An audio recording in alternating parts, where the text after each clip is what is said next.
Bonjour à tous et à toutes. Donc, nous sommes sur le stand de l'AFPC, l'Association française des producteurs de cannabinoïdes, ce mardi 25 juin 2025 au Salon de l'Agriculture. Nous accueillons donc aujourd'hui les différents présidents des syndicats qui représentent les différents maillons de la filière du chanvre actif en France.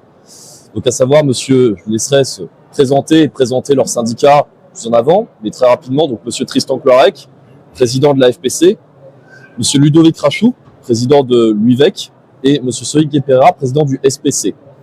Donc, nous allons aujourd'hui aborder le sujet technique, mais néanmoins nécessaire pour l'ensemble des acteurs de la filière. C'est pour ça que leurs représentants se sont réunis aujourd'hui, celle de la structuration de cette dernière. Et cette structuration qui passe notamment par des projets concrets, en termes syndicaux, dirons-nous, notamment par la mise en place de collaboration et de reconnaissance de cette collaboration in fine de la part des pouvoirs publics, par ce qu'on appelle un projet d'organisation interprofessionnelle. Mais avant d'aborder ce sujet du pourquoi, du comment, qu'est-ce qu'est une organisation interprofessionnelle, à quoi ça sert et quel est l'intérêt d'une telle organisation pour la filière du chanvre actif française, je vais laisser donc bien entendu les différents présidents se présenter eux-mêmes, ce sont également des acteurs professionnels de leur secteur, et présenter leurs syndicats respectifs. Monsieur Cloarec. Alors bonjour à tous, bienvenue sur le salon. C'est une première pour nous de nous réunir autour de cette table. Donc l'AFPC a été créée en 2020 suite au montage et aux problèmes juridiques, au flou juridique autour de la culture de chanvre. Il fallait absolument qu'on encadre nos agriculteurs. Et donc on a décidé ensemble de développer justement cette association, ce syndicat, qui a maintenant vocation à prendre de l'ampleur, hein, puisqu'on le voit, on est aujourd'hui sur ce salon. À la base, on peut bien le dire, on n'avait vraiment pas de cadre, aucun cadre, et il a fallu travailler d'arrache-pied pendant ces 5 ans là pour justement obtenir une reconnaissance au niveau de l'agricole sur la culture de chanvre à principe actif. Donc ce qu'on peut retenir de l'FPC, c'est justement cette mobilisation de ces agriculteurs de plus en plus présente, et puis une culture in fine qui prend de l'ampleur. Voilà. Merci à vous. Monsieur Rachou. Alors, pour ma part, donc Ludovic Rachou de l'UIVEC, pour vous représenter un peu l'UIVEC, derrière ce acronyme un peu barbare, Union des industriels pour la valorisation des extraits de chanvre, ce nom n'était pas choisi au hasard, c'était aussi pour avoir quelque chose qui ne fasse pas peur. Je pense que ça, c'est un point important. Et nous, on regroupe principalement, je dirais plutôt les acteurs de la transformation et de certaines typologies de produits finis. Donc, on ne s'intéresse pas du tout aux fleurs, notamment celles qui sont commercialisées dans les CBD shops. Par contre, on s'intéresse aux fleurs dès lors qu'on s'en sert comme matière première pour faire des ingrédients. Et on s'intéresse surtout à l'utilisation des ingrédients dans les produits finis. Donc, ça peut être les cosmétiques, les produits alimentaires, surtout les compléments alimentaires. Et depuis 3 ans, je dirais, on s'intéresse surtout au cannabis médical, puisque près de 60% de nos adhérents aujourd'hui sont sur ce débouché-là. Donc, plutôt les labos pharma, des labos de compléments alimentaires, des labos de cosmétiques, et des gros faiseurs de l'ingrédient, donc des gens vraiment qui transforment la matière. On a quelques agriculteurs, mais c'est pas notre ADN. D'ailleurs, c'est vraiment pour ça qu'on les renvoie d'ailleurs vers la FPC assez souvent. Et voilà, donc moi ça fait bientôt 6 ans que je travaille dans ce milieu du chanvre à actif. Et c'est vrai, comme disait Tristan, on est une filière qui est toujours, malgré ça fait déjà plusieurs années que ça dure, mais qui est toujours en construction. Et potentiellement à terme, arriver à un projet d'interprofession, ça serait un peu l'aboutissement de cette filière et la mise en place de quelque chose de vraiment structuré. Merci Vincent. Bonjour à tous. Donc moi je m'appelle M. Soïg Guépera. Je suis président aujourd'hui du syndicat professionnel du chanvre. Donc aux côtés de Tristan et Ludovic, on est un syndicat historique en fait du paysage du chanvre actif depuis un peu l'avènement de cette filière en Hexagone et en France. Aujourd'hui, en fait, on a le rôle de représentation on va dire, du milieu de la chaîne de valeur jusqu'à la fin de la chaîne de valeur. Donc les transformateurs, les industriels de la transformation jusqu'aux distributeurs. On est un syndicat professionnel qui est en charge aujourd'hui de développer la partie économique de la filière, comme on est en charge d'avancer sur les enjeux de sécurité sanitaire, de promouvoir cette filière qui a de grandes ambitions de durabilité sur l'Hexagone et puis au-delà, comme on le verra demain. Et je suis ravi aujourd'hui de pouvoir être ici en présence de homologues. Et comme le disait Tristan, ça n'a pas été très facile de se réunir au bout de tant d'années. Et je suis très content aujourd'hui de pouvoir le faire à vos côtés. Merci monsieur. Donc après cette présentation des intervenants et des organisations qu'ils représentent, nous allons passer maintenant un peu plus en détail sur qu'est-ce qui rassemble aujourd'hui ces représentants en termes d'enjeux, ces professionnels en termes d'enjeux. Pour ça, ça va demander de faire une présentation assez rapide de la filière, assez générale, puisque on parle entre nous de chanvre actif, de produits CBD, mais alors que sans doute pour des professionnels déjà du secteur, cela est limpide, mais pour des consommateurs ou simplement des gens qui ne sont pas encore dans ce secteur, cela peut sembler assez abscon. Et puis par la suite, si cela convient toujours à messieurs les présidents, qu'ils fassent un rapide échange, exposé on va dire des enjeux principaux au sein des maillons qu'ils représentent de la filière, les agriculteurs, les industriels, les distributeurs, qui sont pour eux les principaux enjeux qu'ils ont en termes professionnels, en termes de réglementation, d'encadrement, de formation, propre à leur propre maillot. Donc, on va commencer par une rapide exposition de qu'est-ce qu'est cette fameuse filière du chanvre actif française qui est aujourd'hui au sein de l'agriculture. Eh bien, cette filière du chanvre actif française, c'est tout simplement une filière à la fois agricole, mais également industrielle et commerciale, de valorisation des produits issus de la plante de chanvre, et particulièrement des produits qui s'appuient sur l'exploitation des molécules dites actives dans la plante de chanvre, qui en contient, ayant des propriétés actives, une petite soixantaine, pour résumer très grossièrement, notamment celui que l'on connaît beaucoup, le fameux CBD, cannabidiol, qui est présent dans beaucoup de produits actuellement en vente sur le marché français et européen, voire international. C'est une molécule dite psychoactive, donc qui est parfaitement légale, dont la consommation ainsi que l'exploitation est déjà encadrée, de façon assez minimaliste, mais l'est en France depuis déjà plusieurs années. Cette filière, elle est donc jeune. Elle a commencé, du point de vue de la distribution, à partir de 2018. Pour ce qui est de la production agricole, à partir de 2019, et avec une véritable réglementation, un premier texte à partir de 2021. Aujourd'hui, pour donner quelques chiffres assez rapides, on peut définir la filière du chanvre actif en termes de chiffre d'affaires en France par année entre 800 et 850 millions d'euros pour l'année 2024, environ 7 milliards, entre 6,5 et 7 milliards au niveau européen. En termes d'emploi, on est sur quelque chose qui représente en tout entre 35 et 40 000 emplois, tout type de professionnels confondus. Donc, on compte par exemple environ 1 millier d'exploitations agricoles qui sont engagées dans cette filière, mais on a également des distributeurs assez hétérogènes, je vous laisserai en parler, ainsi que des industriels qui viennent également de milieux assez divers, qui regroupent plusieurs types d'activités.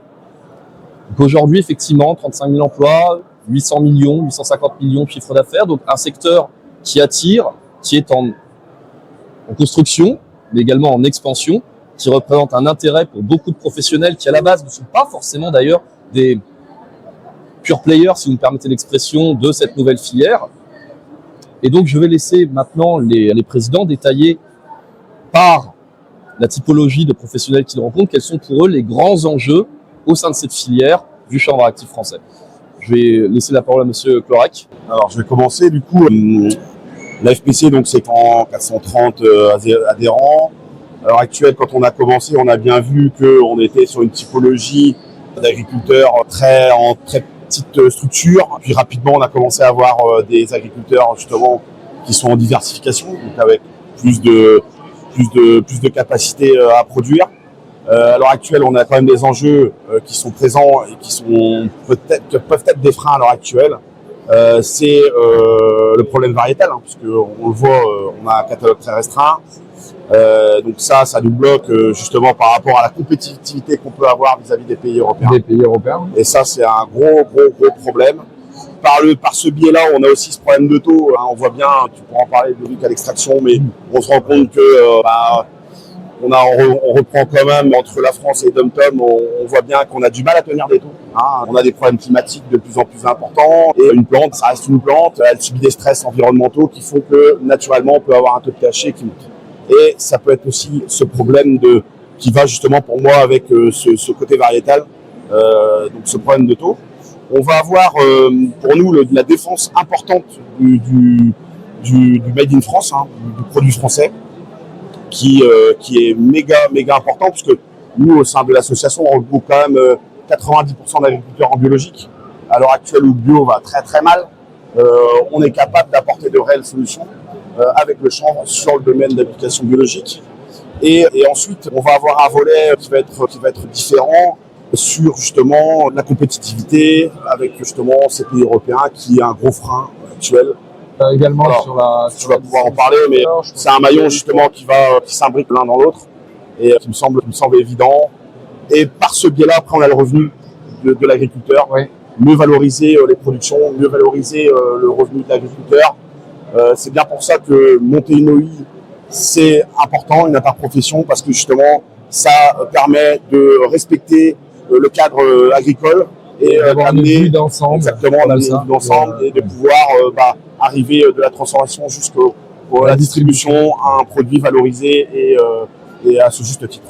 Et tu parlais des profils d'agriculteurs, c'est quoi comme profil généralement? C'est plutôt les gens qui font de la petite culture On va avoir au début, c'est ce qui s'est passé, hein. On était petits producteurs, donc des gars qui commencent en petite installation, et puis rapidement on a des demandes sur des agriculteurs qui sont déjà installés sur des grosses exploitations. Donc ça peut être des gens qui font du bovin, qui sont porchers, qui ont des hectares à cultiver, qui veulent de la diversification.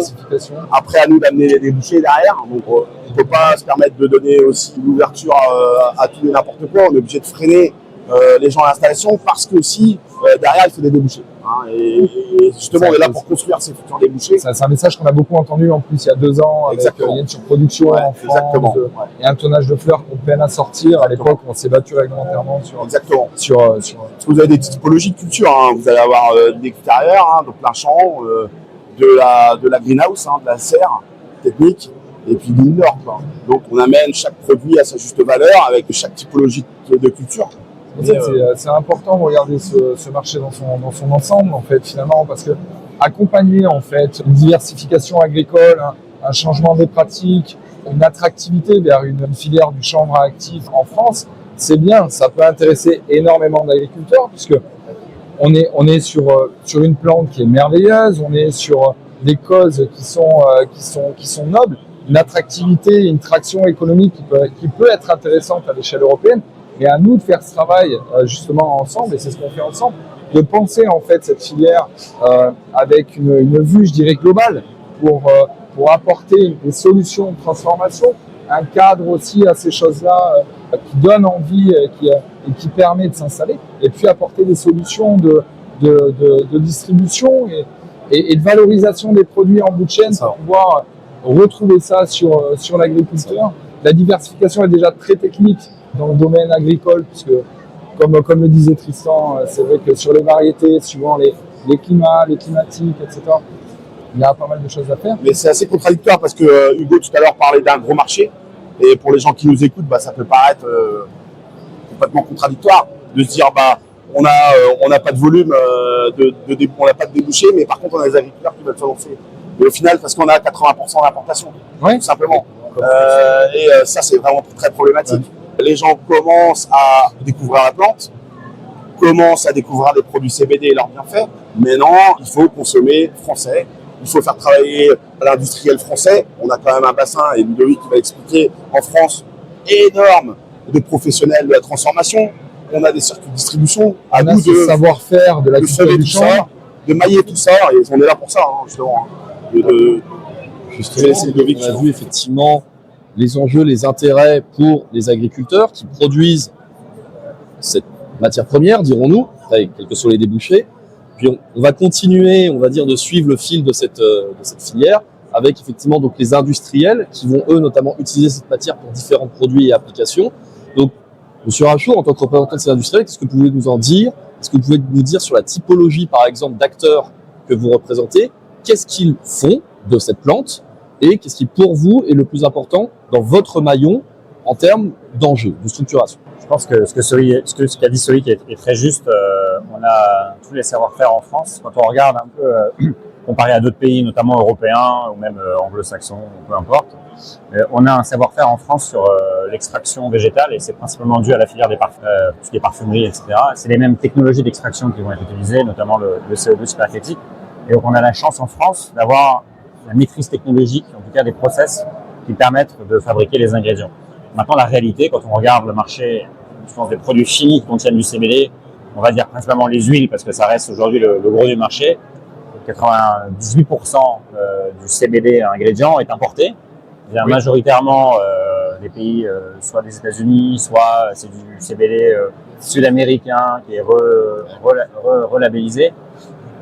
Asie, j'ai encore du mal à y croire, mais je pense que le fait est qu'on est sur un marché de produits complètement importés et la part de production française reste extrêmement limitée. Il y a plusieurs raisons qui expliquent ça et je pense que c'est vraiment un enjeu commun sur lequel tout le monde se retrouve, cette volonté d'avoir une filière française. C'est que aujourd'hui, les règles qui doivent permettre de faire de l'extraction en France ne sont pas claires. Et ce qu'on a comme problème particulier, c'est que pour des petits acteurs qui peuvent rester sous le radar, ça peut marcher, on peut faire des choses, mais en termes d'efficacité industrielle, on n'y est pas du tout. En termes de rendement, on n'y est pas du tout.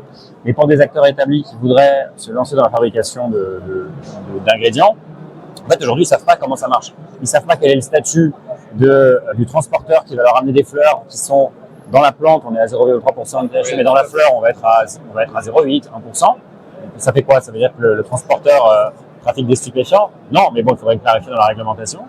De la même manière, l'opérateur qui va faire l'extraction, il va arriver sur des produits intermédiaires qui vont être sur des taux entre 1 et 3% de THC. Et ça, aujourd'hui, ça fait des risques qui sont insupportables, je dirais, pour des acteurs économiques. Du coup, les assureurs veulent pas assurer, les banques veulent pas traiter. Donc, on est dans une problématique où, en fait, le milieu de la chaîne de valeur est un peu paralysé. Et donc, par souci de simplicité, ce qu'on va faire, c'est qu'on va aller acheter du CBD tout fait, tout prêt, avec des prix qui défient toute concurrence, et les intégrer dans des produits finis qui peuvent eux, être made in France. Et on a vraiment ce problème au milieu de la chaîne. On perd, comme le dit Ludovic, c'est extrêmement grave et ça nous alerte aujourd'hui, et moi ça m'alerte, parce que nous sommes le pays des normes, nous avons cette faculté en fait, avec nos chercheurs, nous avons cette faculté à démontrer aux autres, à présenter aux autres la bonne manière de normaliser les choses. L'excellence à la française. L'excellence à la française, on l'a vu dans le parfum. Le parfum est une vitrine mondiale. Et c'est vrai qu'aujourd'hui, on se retrouve dans une situation, comme l'a dit Ludovic, où on se retrouve avec des produits importés, des ingrédients importés qui sont la base souvent de la construction de ces produits finis. Et ces ingrédients importés, on perd cette maîtrise sur les enjeux de sécurité sanitaire. Et ça, je veux dire, si je dois lancer un appel aujourd'hui, ça c'est extrêmement grave. Ça c'est grave parce que c'est un enjeu premier du bon développement économique d'une filière, c'est sa maîtrise. C'est pas la non-volonté des gens qui travaillent les produits, c'est justement, comme l'expliquait Ludovic, c'est juste le fait de cadrer et de donner un cadre à justement ces protocoles de transformation de façon à pouvoir donner la liberté aux gens qui sont professionnels de l'extraction de pouvoir le faire. Et les acheteurs derrière iront sur un produit français. Et de se projeter et de pouvoir commencer. Et on pourrait même envisager l'export, parce qu'on le fait sans beaucoup de produits. Surtout qu'il y a eu sur le marché un moment une surproduction d'ingrédients due à la matière première qui a été disponible aux US. Ça commence quand même un peu à s'épuiser. Ouais. Donc potentiellement la France a les moyens de se positionner sur ce genre de marché. Maintenant, encore faut-il que les règles soient en place pour le faire. Et alors là, on a eu, Hugo en parlait sur la réglementation qui a été quand même très instable. On va dire les soubresauts politiques français récents n'ont pas aidé à avancer. Mais aujourd'hui, on a une situation où j'espère vraiment qu'en 2025, on ait une réglementation claire sur ce qu'on peut faire et comment on peut le faire et comment on doit le faire, qui permettent aux acteurs d'investir un peu plus sereinement. Parce qu'aujourd'hui, on a beaucoup de projets qui sont en stand-by à cause de ça. Alors on peut quand même préciser que tout ce travail qu'on a tous fait un peu de notre côté jusqu'à présent, mais qui justement qu'on va réunir autour d'une table, et c'est le début justement de notre partenariat en tant que future interprofession. On sait qu'on a quand même une écoute à l'heure actuelle qui est différente d'il y a quelques années et qui va nous permettre d'avancer sur ce sujet. Alors, justement, donc on a vu la matière première avec les agriculteurs, la production, l'utilisation avec les ingrédients de la part des industriels. On arrive à l'autre bout de la chaîne avec les distributeurs et leurs produits finis, alors qui encore une fois sont multiples. On parlait des huiles, mais on a aussi de la fleur brute qui représente une grosse part du marché. Donc vous, Monsieur Guy Pereira, en tant que représentant de ces distributeurs, vous êtes déjà intervenu, mais pour vous, plus particulièrement pour vos professionnels. Bon, alors ma vision est pour les professionnels français de la filière, merci Hugo. En fait, on va retrouver un peu les mêmes problématiques que l'on retrouve en début au moins au milieu de la chaîne de valeur.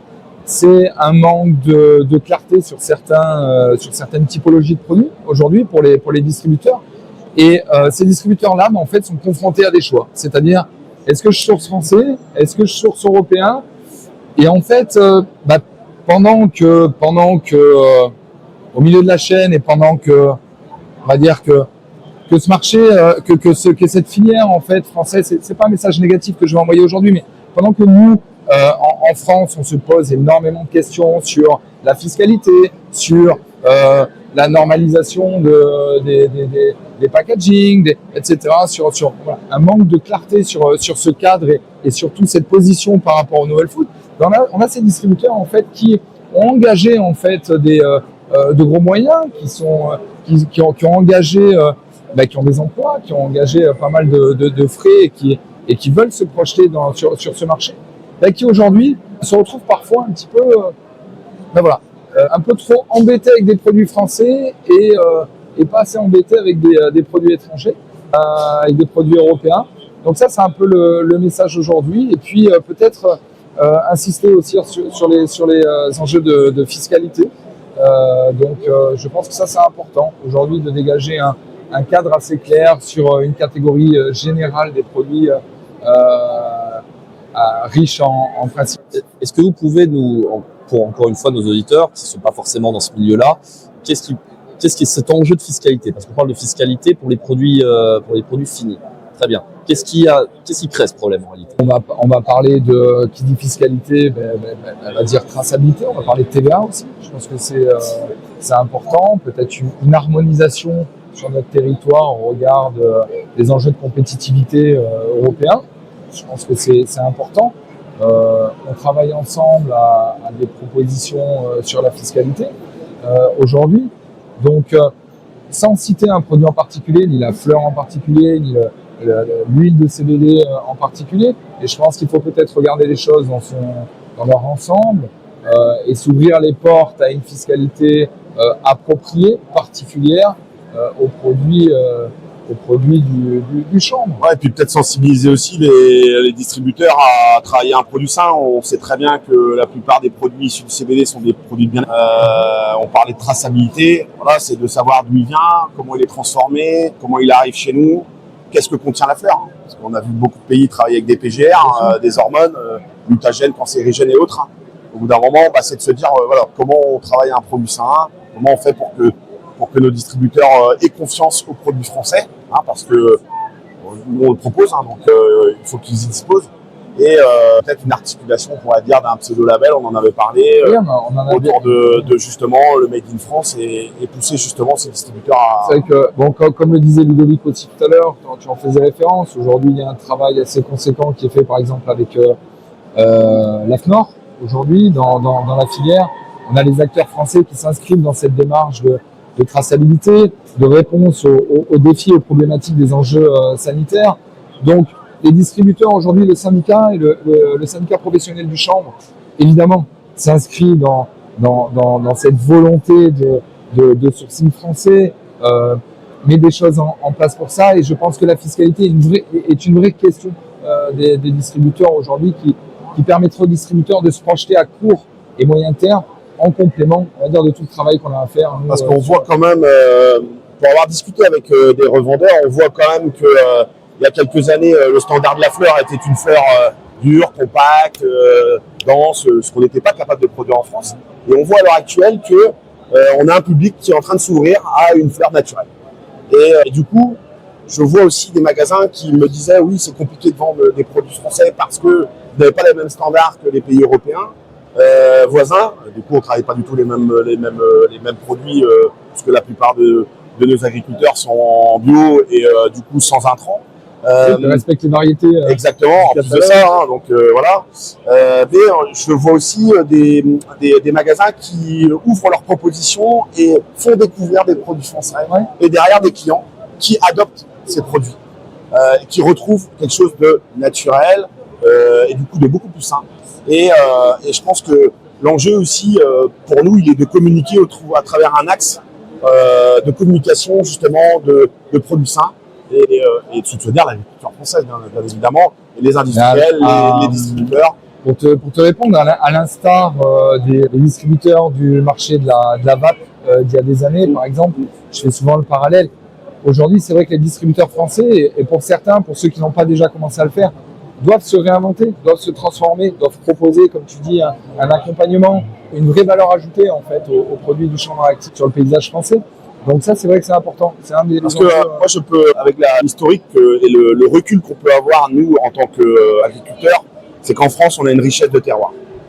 Et qu'on peut proposer, dans les 4 coins de la France, 5 coins de la France, on peut proposer justement une fleur qui va avoir une typologie différente, alors qu'on est sur les mêmes variétés. Comme le vin. Donc très intéressant, et c'est là qu'on a un panel et un bassin hyper intéressant pour les extractions. C'est juste magnifique.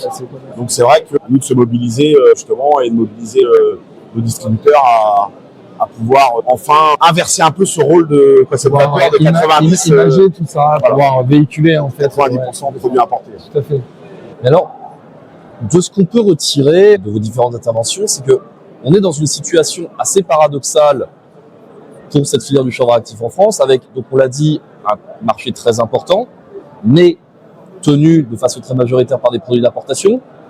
On pourrait dire que dans le secteur agricole, ce n'est pas une exception, hein, on a d'autres qui sont confrontés à ce même genre de problème. Et que, par contre, on a quelque chose d'assez nouveau, on va dire particulièrement dans le monde agricole, c'est que, comme l'a dit M.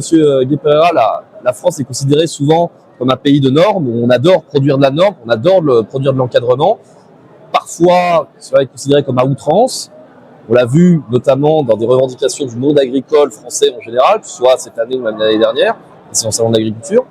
Mais là, on se retrouve avec une filière qui, autant pour les agriculteurs que pour les industriels, excusez-moi, ou les distributeurs, alors pour différentes raisons, pour des raisons de cadre opérationnel, pour des raisons de recherche de débouchés, ou de sécurisation de leur filière, de sécurité sanitaire. En fait, on a une filière où toutes les typologies d'acteurs ont l'air de demander, au contraire, aux responsables publics de cadrer, de produire de la norme sectorielle pour leur filière. Arrêtez-moi si je dis une bêtise, mais la norme, ce qu'on peut en ressortir. De la norme, peut-être pas, mais de la réglementation, oui. Oui, c'est ça. Je pense que c'est ça. Après, on créera notre norme avec une réglementation. Ouais. Mais peut-être une volonté, une certaine volonté. On attend une certaine volonté, oui. On peut rappeler un peu aussi comment fonctionne l'interprofession, une OI. Donc c'est émané quand même d'un milieu agricole, puisque sans agriculteurs, on fait pas l'interprofession. Je me permets, juste parce que là, effectivement, une petite interruption, on parle beaucoup d'OI, d'organisation interprofessionnelle.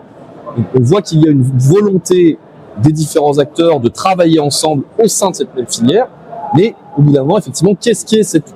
Encore une fois, les gens qui ne sont pas de notre milieu, ou même qui ne sont pas familiers dans du milieu syndical français, qui peut paraître parfois assez complexe, qu'est-ce qui est au bout d'un moment une organisation interprofessionnelle de producteurs, définie dans les textes de loi, et surtout, quel est pour chaque typologie d'acteurs, industriels, distributeurs, agriculteurs, quel est l'intérêt pour ces organisations et ces professionnels de s'engager dans la création de ce type de structure qui, on va le voir, n'est pas quelque chose qui peut se créer et surtout être reconnu en 2 temps, 3 mouvements.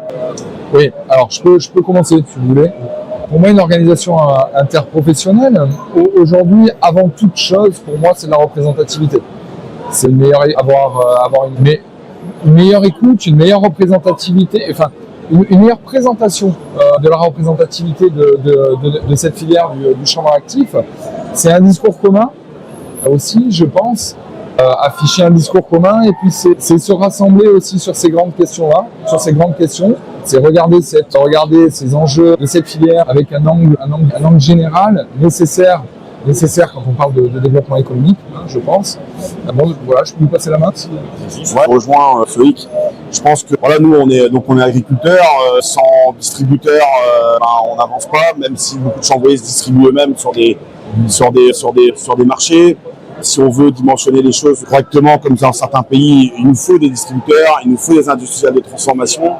Et derrière, pour moi, une interprofession, ça va regrouper ces trois acteurs, ces trois gros pôles qui vont permettre d'avoir un socle commun pour amener derrière ces produits, ce cadre légal, cette réglementation, tous les enjeux économiques qu'il peut y avoir demain. Pour moi, c'est aussi une dynamique commune de travailler sur des gros sujets ensemble et d'avancer main dans la sous une même bannière. C'est une façon différente de travailler peut-être depuis ces dernières années. C'est de la mise en commun de ressources, de compétences. Peut-être que ces dernières années, on était un peu chacun dans notre coin parce qu'on avait de gros combats à mener aussi. Hein. Alors, on a réussi aujourd'hui finalement à se structurer assez bien. En fait, finalement, si on regarde dans le rétroviseur, on a abattu un travail très intéressant. Il nous en reste beaucoup à abattre, mais sur la structuration des différents maillons de la chaîne de valeur. Aujourd'hui, je pense qu'on est mûr, on est mature pour travailler ensemble, pour aller amener ces enjeux de développement, ces gros enjeux de développement qui sont devant nous. Donc, ça va être une nouvelle façon de travailler. C'est aussi l'accès, une organisation interprofessionnelle, c'est l'accès à de nouveaux partenaires, à de nouveaux financements. C'est une écoute et une représentativité, comme je le disais, auprès des organes et des institutions publiques qui va être différente. C'est une reconnaissance de l'État aussi, hein. C'est ce qu'on va aller chercher, comme le disait Hugo à juste titre. Alors ça prend un peu de temps, c'est sûr que ça ne va pas se faire. Alors la reconnaissance de l'État sur le temps réglementaire, sur l'organisation interprofessionnelle, ce n'est pas dans 4 mois, ça prend 1 an, 2 ans, mais ce qui n'empêche pas l'avancement et le démarrage des travaux collectifs qu'on a ensemble, l'organisation aussi ensemble, je dirais sous format de sectoriel, hein, de comités un peu sectoriels, les enjeux agricoles, les enjeux de la transformation, les enjeux industriels, les enjeux de la distribution. Bon, voilà, je vais m'arrêter là parce que je peux vous en faire. C'est le respect de chaque protocole et chaque intervenant au sein de cette filière, que ce soit les industriels, que ce soit les distributeurs et bien sûr les agriculteurs. C'est de respecter tous les enjeux de cette filière, tout le cadre important. On a entendu parler des agriculteurs, les distributeurs, ce qu'ils voient dans cette organisation qui va en fait rapprocher, fédérer un peu tous ces acteurs, mais les industriels, par exemple, quels sont eux, en tant que représentants, votre intérêt, ce que vous voyez d'intéressant à être partie prenante d'un tel projet? Je pense que, et vous l'avez dit tout à l'heure, déjà c'est un projet qui va prendre du temps. C'est important, et celui qui l'a rappelé, ça ne mettra pas 4 mois. C'est un projet qui est plus long que ça. Je pense que pour revenir un peu aux fondations de l'OI, le sujet c'est la représentativité et il faut qu'on s'assure pour qu'une OI soit en place, il faut qu'elle soit représentative.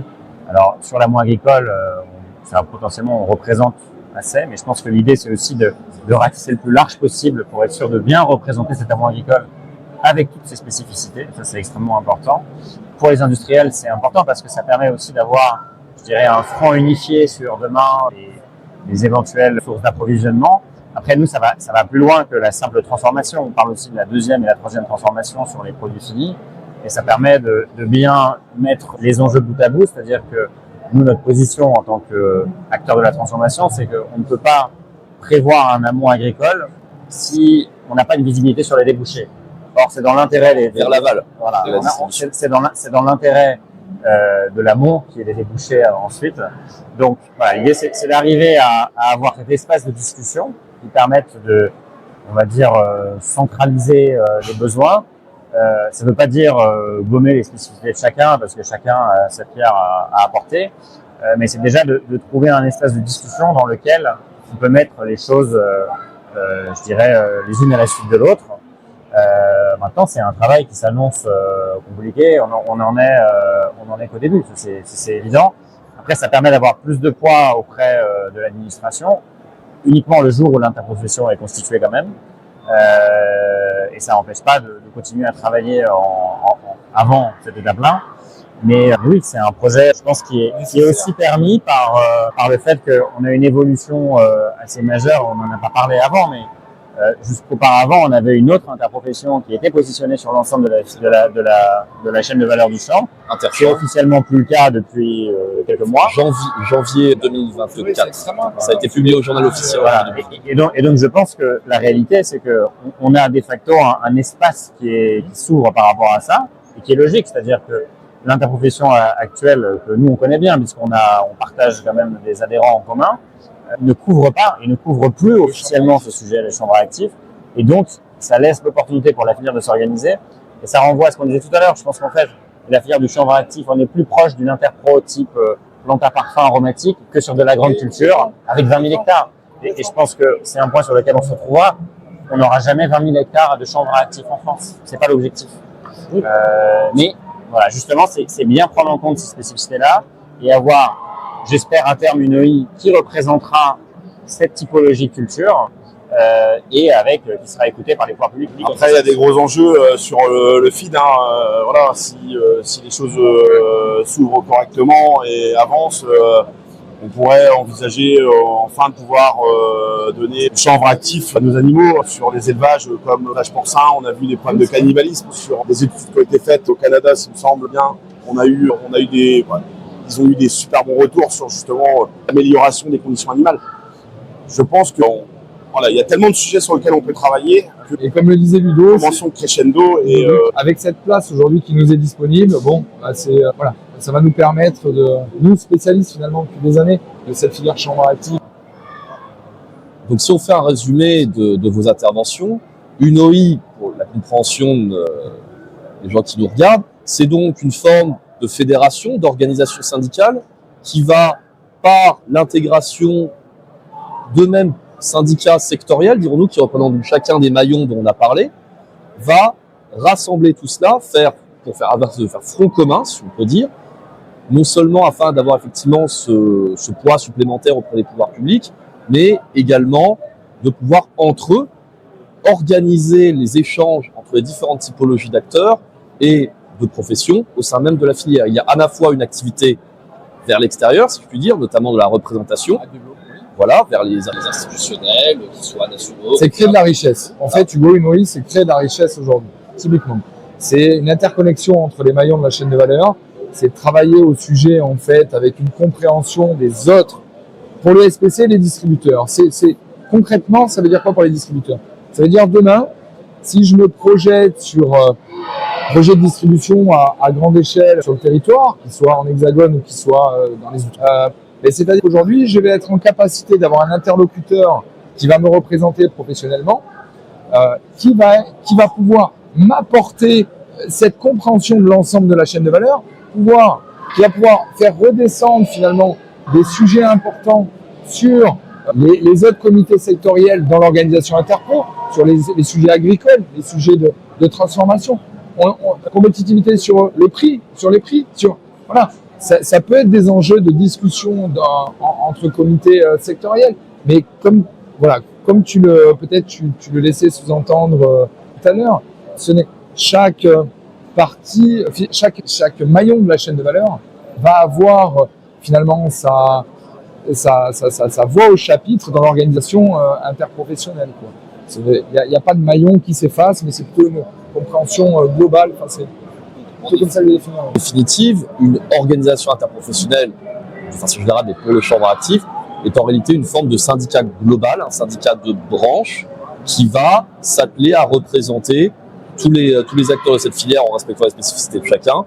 Donc avec, bien entendu, une direction et une opération collégiale afin de représenter ces différentes typologies d'acteurs et également en interne de structurer cette filière, de faire parler entre elles et échanger entre elles ces différents maillots, si on comprend bien.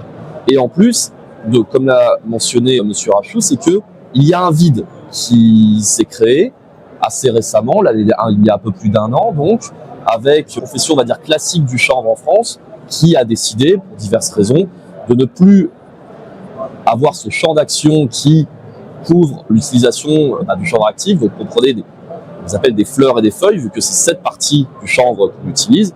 Donc, il y a un vide, la nature ayant horreur du vide.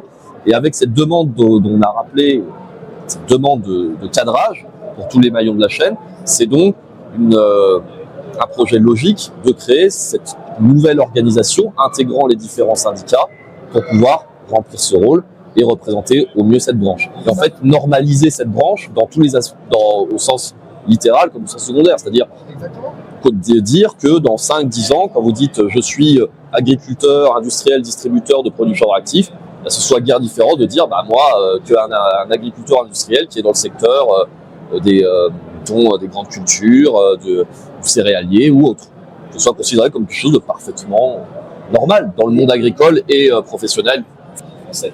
Et pour te complémenter, comme le disait Ludovic tout à l'heure, aussi cela ne veut pas dire l'organisation interprofessionnelle n'empêche pas d'élargir les partenariats. Je pense que c'est important aussi.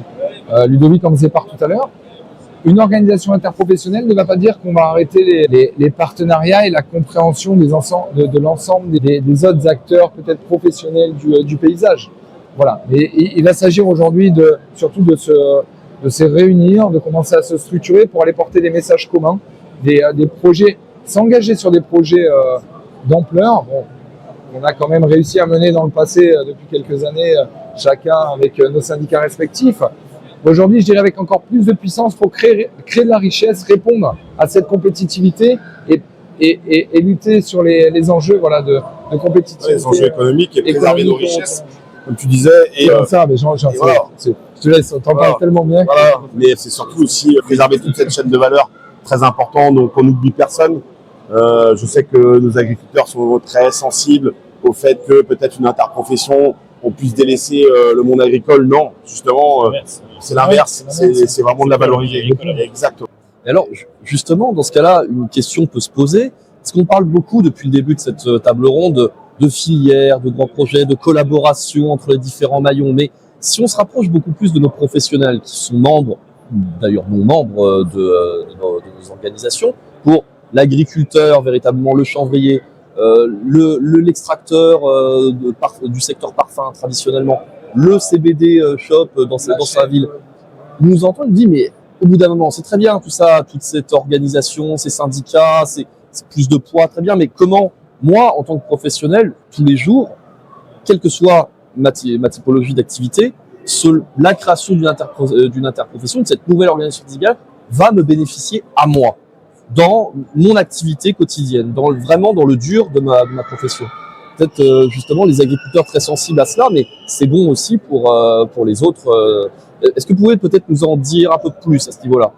Pour moi, il y aura... Vous êtes également professionnel dans je vais laisser mes confrères, mais pour moi, il y aura une dynamique de pôle, qu'il soit agriculteur, qu'il soit transformateur ou qu'il soit distributeur, il pourra avoir une réponse à ces questions et un encadrement beaucoup plus précis, parce qu'ensemble, on aura mis nos volants de compétences. Un meilleur accès au financement, c'est des caisses, entre guillemets, sur certaines choses communes pour mener des actions juridiques, réglementaires, des actions de lobby, qui sont, peut-être un meilleur accès à des services d'investissement, enfin des services bancaires par exemple. Oui, comme le disait Ludovic, une meilleure représentativité dans son ensemble qui va nous offrir plus de poids. Après, je pense que si on revient sur la définition d'une OI quand même en amont, c'est que normalement les actions d'une interprofession, elles bénéficient à l'ensemble de la profession. C'est ce que tu disais d'ailleurs, pas forcément pour les gens qui sont adhérents à notre structure. Et ça, je pense que c'est un point qui est extrêmement important, c'est que les actions d'une OI sont globales sur l'ensemble des acteurs de la filière, qu'ils soient membres ou pas et c'est pour ça que d'ailleurs il y a des mécanismes de financement des interprofessions qui sont assez spécifiques, qui ne sont pas des systèmes d'adhésion, en tout cas pas que. Et je pense qu'un des éléments les plus centraux dans le cadre d'une OI, c'est potentiellement la rédaction d'un plan de filière, avant même de parler de sujets, de lobbying, de machin, etc. Parce que c'est aussi de pouvoir écrire, je dirais, en lien avec les services du ministère de l'Agriculture, à quoi doit ressembler un plan de développement de filière et à quoi doit ressembler le développement de la filière, et donc permettre aux acteurs de se projeter aussi dans une volonté de développement, et en tout cas dans un plan un peu construit sur la durée. Et quand on parle des plans de filière, généralement on est sur des plans qui durent 3 à 5 ans, donc ça dépasse le simple cadre des besoins, je dirais quotidiens, mais ça permet de se projeter aussi beaucoup plus loin pour les acteurs et de savoir dans quelle direction on va. Alors là, vous soulevez un point qui, en fait, dans ce sujet de l'OI est fondamental, c'est cette fameuse reconnaissance de la part de l'État. Vous l'avez dit, vous l'avez soulevé tous, c'était déjà pas quelque chose qui se fait en 4 mois, une OI, ni même en 1 an. On a eu des exemples d'organisations interprofessionnelles qui ont parfois mis 10 ans à se monter. Preuve qu'il y a besoin de beaucoup de dialogue entre les différents maillons de la chaîne. Mais ça reste, jusqu'ici, on parle de quelque chose d'initiative privée entre différents syndicats, pour le coup. Mais il y a également cette possibilité que non pas des syndicats plus sectoriels, dirons-nous, d'avoir cette forme de reconnaissance des pouvoirs publics, justement. Ce qu'on appelle, alors dans un jargon un peu juridique, une extension. Et donc, une action qui ne vise pas uniquement les membres qui sont, enfin les professionnels qui sont membres des différentes organisations qui sont partie prenante de cette OI, mais également l'ensemble des agriculteurs. Est-ce que vous pouvez peut-être nous en dire un peu plus sur comment une telle organisation, en fait, peut être reconnue et quelles sont ses missions dans ce cas-là? De quel droit a-t-elle la possibilité d'avoir des actions qui vont influencer même un agriculteur, un industriel ou un distributeur qui n'est pas adhérent à cette OI? Je peux répondre. C'est une question un peu compliquée, mais succinctement, bien entendu. Succinctement, je pense ça renvoie encore une fois à la question de la représentativité. Est-ce que l'OI est en manière de négocier, que ce soit à travers la mise en place du plan de filière avec le ministère, ou que ce soit à travers des évolutions réglementaires qui, par définition, vont s'appliquer à l'ensemble de la filière.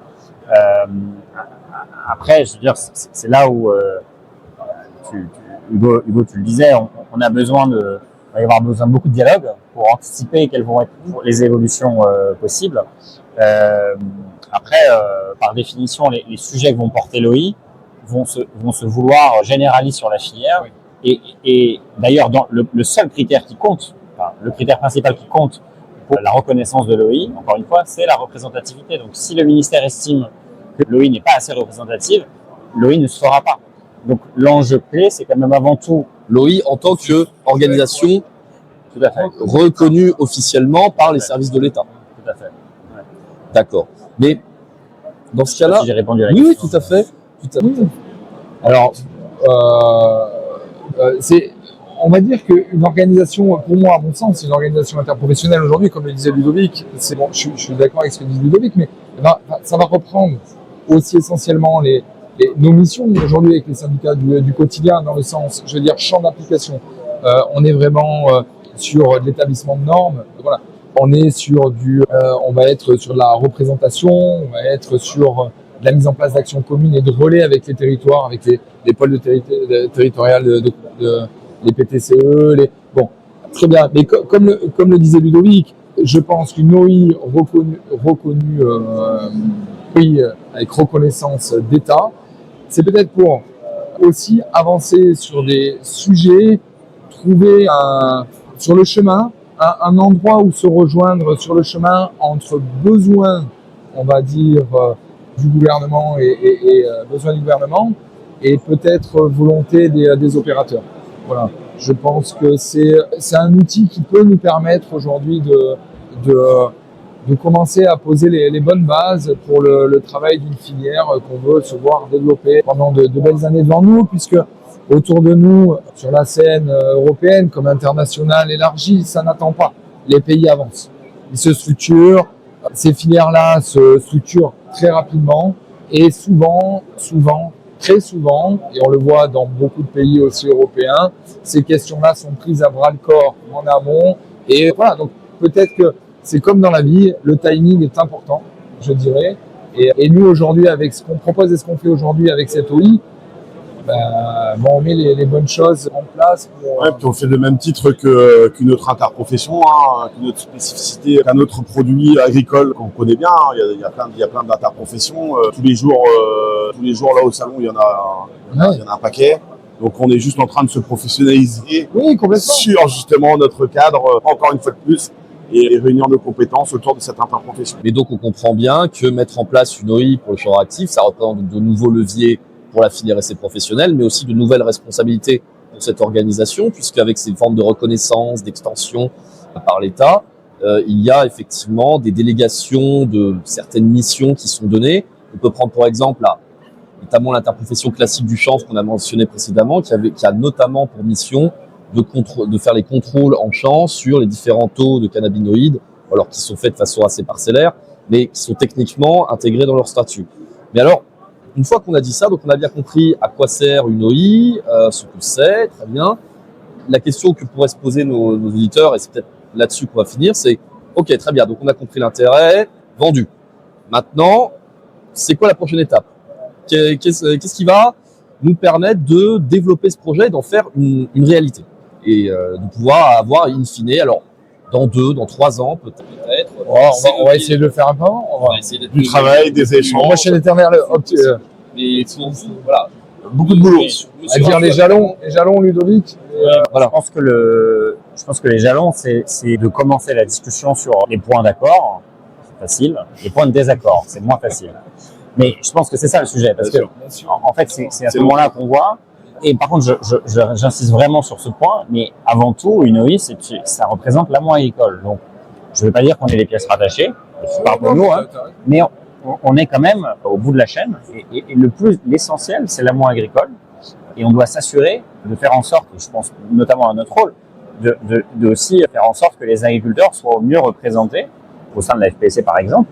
Mais voilà, je pense que c'est vraiment le point central. Et je me préssure que les intérêts des agriculteurs sont alignés avec ceux du distributeur, c'est-à-dire le maximum de débouchés. Donc on va trouver les points d'accord, mais il faut qu'on rentre dans le dur, et c'est des discussions pas forcément toujours sympathiques ou agréables, mais je pense que c'est ça la prochaine étape. Et en parallèle, de travailler avec les services du ministère à, je dirais, sortir du bois, expliquer ce qu'on fait, comment on le fait, etc., en fonction du progrès des discussions.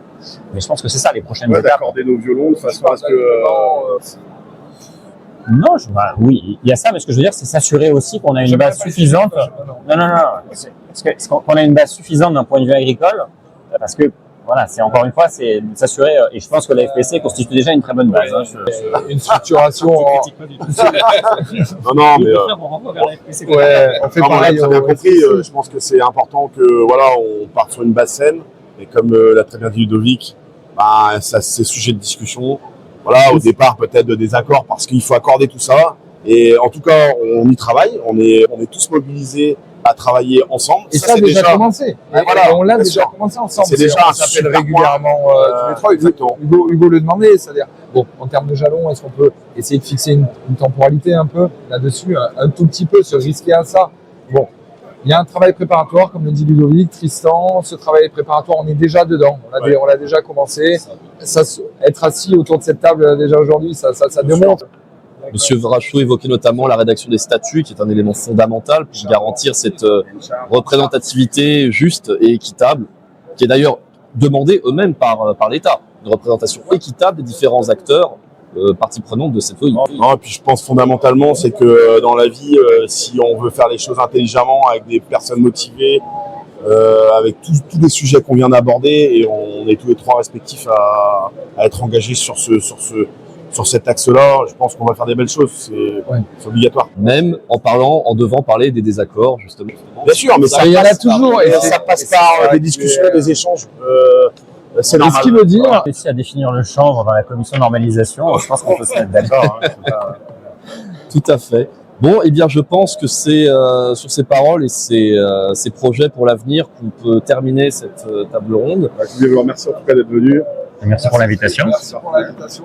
Ça fait plaisir de voir autant de gens passer sur le stand, s'intéresser au champ. Merci à tous les présidents des syndicats qui ont bien voulu se déplacer et venir partager donc leurs connaissances et leurs projets sur notre filière. Et donc à nous maintenant, et quand je dis nous, c'est tous les gens qui travaillent au sein de cette filière, pas seulement les représentants syndicaux, de faire en sorte que ce projet, pour créer cette fameuse richesse, exploiter cette fameuse richesse, pouvoir avoir les fruits de cette richesse qu'on a en France dans notre filière, être bien dans les mains des agriculteurs, des distributeurs, des industriels français, faire en sorte que cet objectif nous se donne les moyens, notamment par la création de cette organisation interprofessionnelle, de les obtenir. Exactement. Comme, pour finir, si j'ai le droit à deux petits mots, comme le disait Ludovic, nous avons au SPC, c'est pareil. Nous avons la chance aujourd'hui d'avoir des vitrines d'innovation, en fait, des acteurs, des opérateurs économiques, soit dans l'agriculture, c'est nos pas réducteurs, dans la transformation, de véritables institutions à la française, des vitrines d'innovation, des nez, qui s'intéressent aujourd'hui au champ, qui ont misé sur le champ, qui veulent développer le champ avec ma casquette plutôt d'ingénierie sur la durabilité. Nous avons aujourd'hui une plante qui répond aux ODD, de l'UNESCO, aux ODD européens. Nous avons le savoir sur nos terres, dans notre passé. Finalement, nous avons tout. Donc aujourd'hui, nous on est là, et on reste là, et on est à l'écoute, et on est prêt à échanger avec qui le veut bien sur la continuité et le développement économique et structurel de cette filière avec nos amis. Et redonner aux chanvres ces lettres de Toutes ces noblesse. lettres de noblesse.